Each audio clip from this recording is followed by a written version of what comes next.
Esta aeronave que estás viendo despegar es el Sukhoi Su-57 Felon, una máquina de guerra rusa que desafía la gravedad.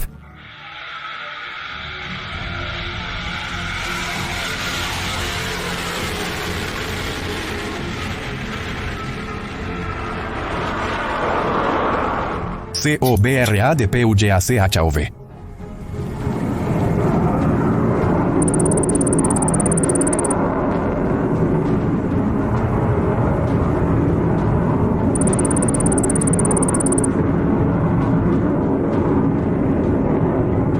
CUMBIT.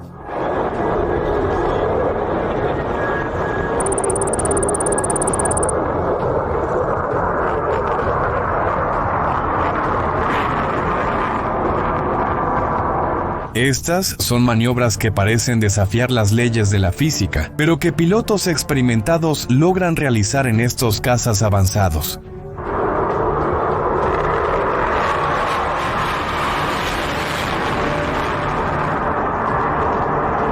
Durante décadas, demostraciones como esta fueron el símbolo del poder aéreo ruso.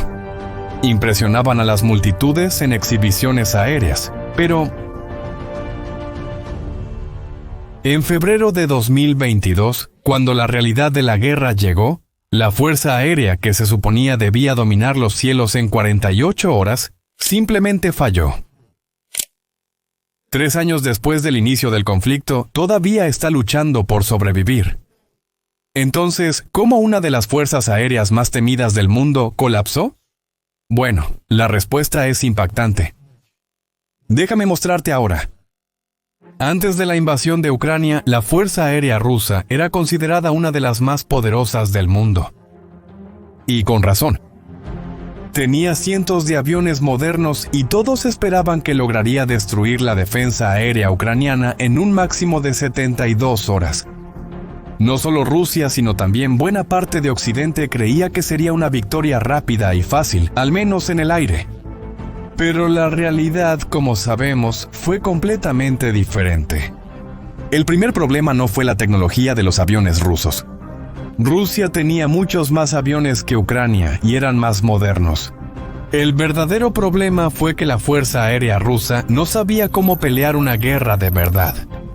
Es como tener un Ferrari pero no saber cómo manejarlo. El equipo es excelente, pero faltaba el conocimiento para usarlo. Y hay algunos buenos motivos para que eso haya pasado. El primero es que la Fuerza Aérea Rusa fue creada solo para ayudar al ejército en tierra, como si fuera una artillería voladora. Nunca fue pensada para luchar sola y dominar completamente el espacio aéreo. En segundo lugar, los rusos no sabían coordinar ataques con varios tipos de aviones al mismo tiempo. Mientras que las fuerzas occidentales envían decenas de aviones juntos, unos para atacar, otros para proteger, otros para detectar enemigos, los rusos enviaban solo 1 o 2 aviones a la vez, sin protección adecuada.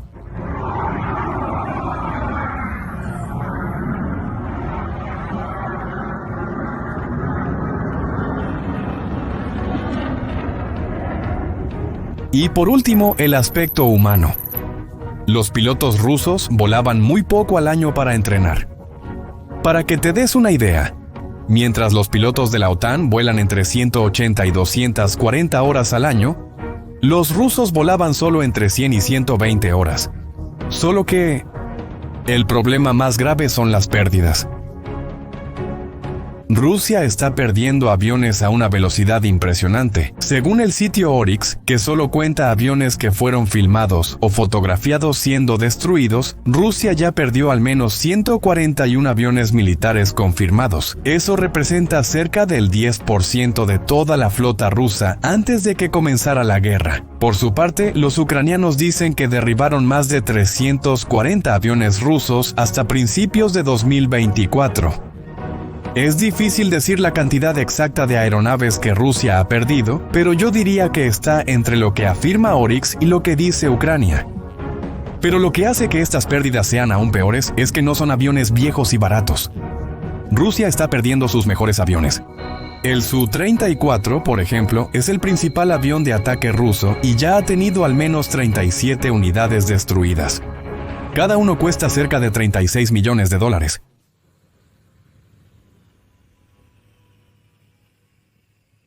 Y lo peor es que Rusia solo puede fabricar 6 por año, o sea, perdió el equivalente a 6 años de producción.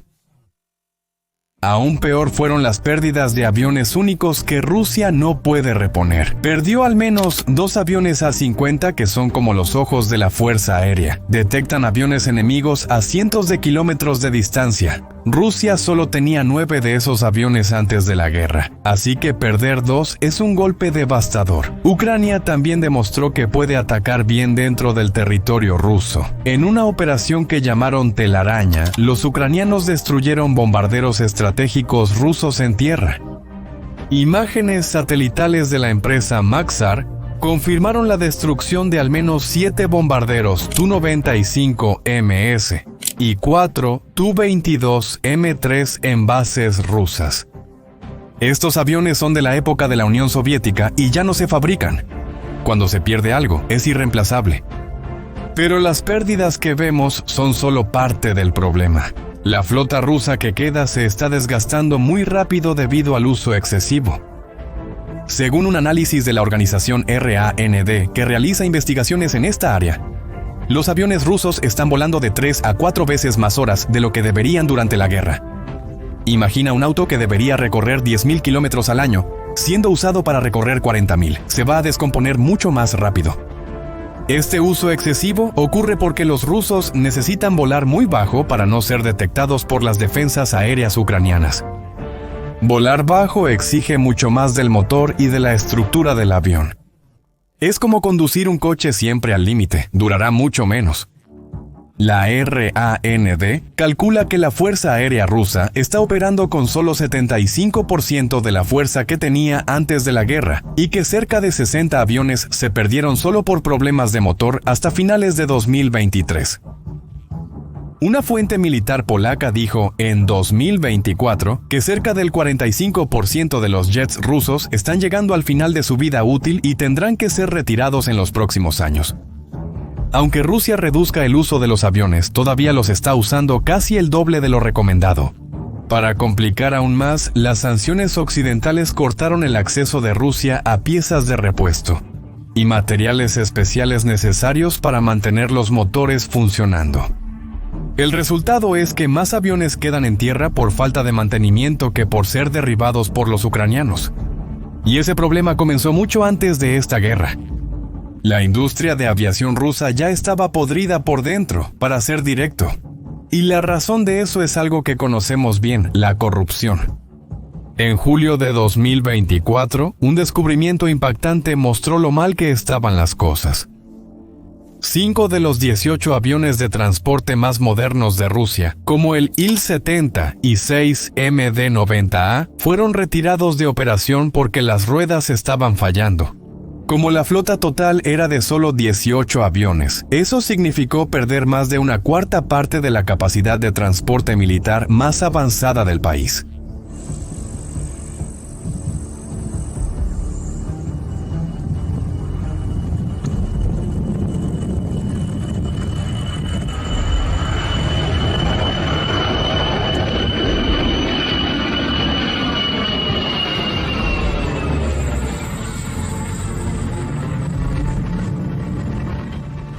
Se equivoca quien piensa que la causa fue un defecto normal como era de esperarse. En este caso fue un fraude descarado. Lo que pasó fue que una fábrica rusa compró rodamientos baratos de baja calidad y los vendió al gobierno como si fueran piezas militares certificadas. Para ocultar el crimen, falsificaron todos los documentos. Cada avión vale casi 4.000 millones de rublos y este fraude perjudicó seriamente la capacidad militar de Rusia en plena guerra. Ante tantas pérdidas y problemas, la Fuerza Aérea Rusa se vio obligada a cambiar completamente su estrategia. Como no podía volar sobre territorio ucraniano sin ser derribada, ideó una solución diferente: las bombas planeadoras. El sistema funciona así. Toman bombas antiguas de la época soviética y les colocan alas y un sistema de navegación por satélite. Es como convertir una piedra en un dron. La lanzas desde lejos y vuela sola hasta el objetivo. El sistema ruso es básicamente una copia de la tecnología estadounidense JTDAM, pero aplicada a las toneladas de bombas viejas que tenían almacenadas. Cuando se lanza desde gran altitud y a alta velocidad, una bomba con este sistema puede volar entre 40 y 70 kilómetros. Esto permite que aviones como el Su-34 se mantengan lejos de las defensas aéreas ucranianas y aún así ataquen objetivos.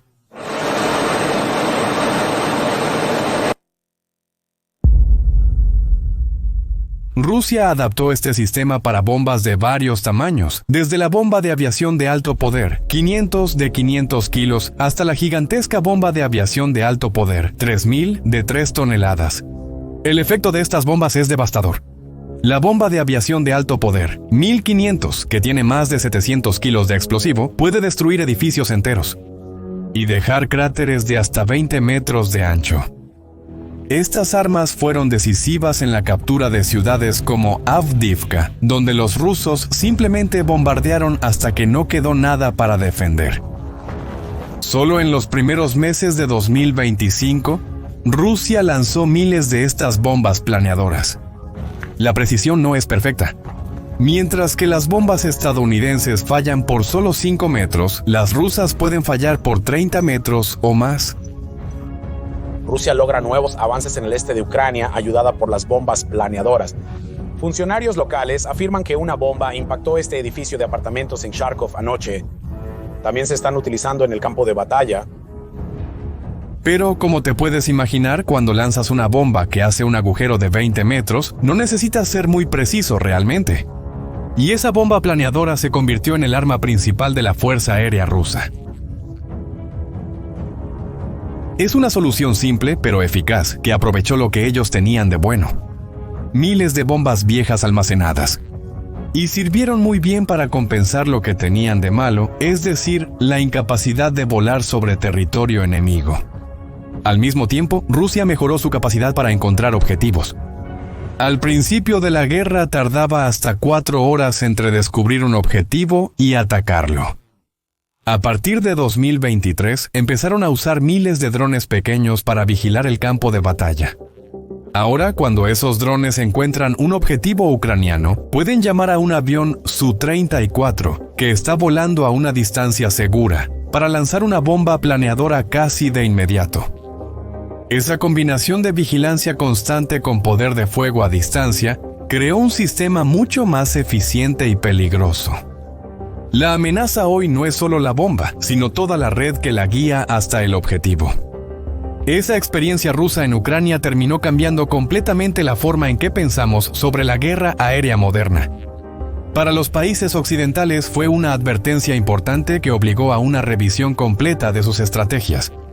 La lección más clara es que controlar el espacio aéreo sigue siendo fundamental.